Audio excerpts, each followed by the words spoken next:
very much. Senator Gignac, you're next. Merci, Madame la Présidente. Bienvenue, M. Sébia, M. Mendez. Étant donné que c'est la première fois comme sénateur que j'ai la chance d'avoir M. Sébia, moi, j'aimerais prendre 30 secondes pour saluer votre dévouement, votre engagement public. J'ai eu l'opportunité, dans une vie antérieure, lorsque vous étiez président de la Caisse des dépôts et moi, ministre du Développement économique, d'interagir avec vous. Je connais vos capacités et je pense que les Canadiens sont très chanceux de vous avoir. Merci. Donc, fermons la parenthèse. Je vais parler de financement. Dans le budget 2022, on parlait du Fonds de croissance Canada et c'était, dans le fond, un nouvel outil novateur pour déployer les technologies puis accélérer la transition énergétique au Canada.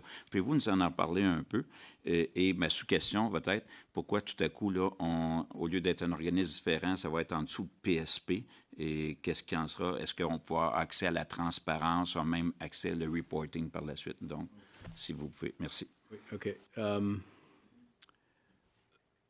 Donc, la raison pour laquelle nous avons décidé de créer ce fonds, et ça fait partie d'une stratégie, une plus grande stratégie pour accélérer la transition vers une économie sobre en carbone. Donc, nous avons annoncé dans le budget et nous avons présenté une image, une pyramide avec certains étages.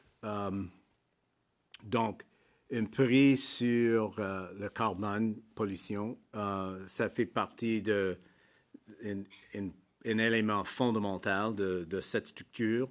Mais nous avons également maintenant ajouté un autre étage qui représente des crédits d'impôt très importants.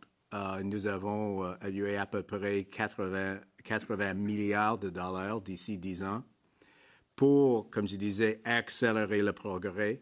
À un autre niveau, nous avons créé le fonds de croissance. Et la raison pour laquelle nous avons créé ce fonds est d'avoir un accès au capital pour faire des investissements, potentiellement des investissements un peu plus risqués pour le développement des nouvelles technologies.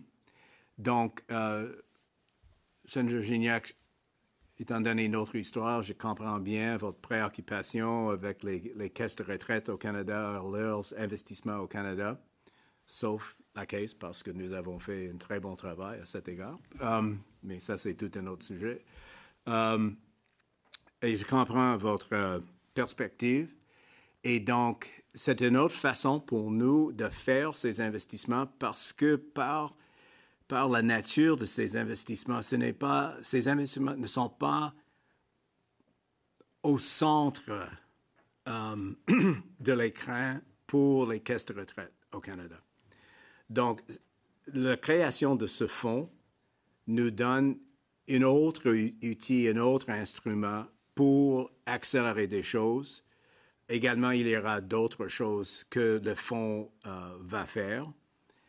Sur la question de pourquoi PSP, et c'est une bonne question, et nous avons beaucoup discuté de cette question, mais en fin de compte, la raison pour laquelle nous avons choisi une institution comme PSP est pour une raison, à peu près deux raisons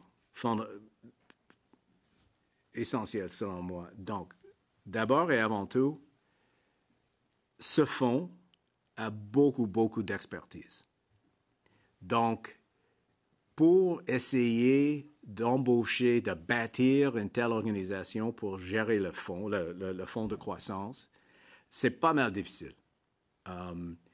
Et donc, notre question, pourquoi pas utiliser le bassin de talents qui existe, qui fonctionne à très haut niveau, de calibre mondial, pour faire et pour guider ces investissements. Ça, c'est un point. Deuxième point, avec les liens importants entre les deux, nous avons appris certaines leçons parce que dans la création de la Banque d'infrastructure, le gouvernement a décidé de créer une nouvelle organisation.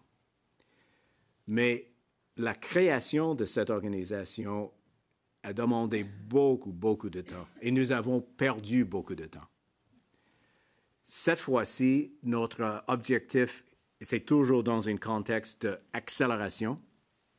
Et donc, c'est une autre raison pour laquelle nous avons choisi une institution qui existe actuellement. Maintenant, PSP est en train de créer, disons, une division qui est distincte parce que la nature de ces investissements est tout à fait différente par rapport aux investissements faits par une caisse de retraite.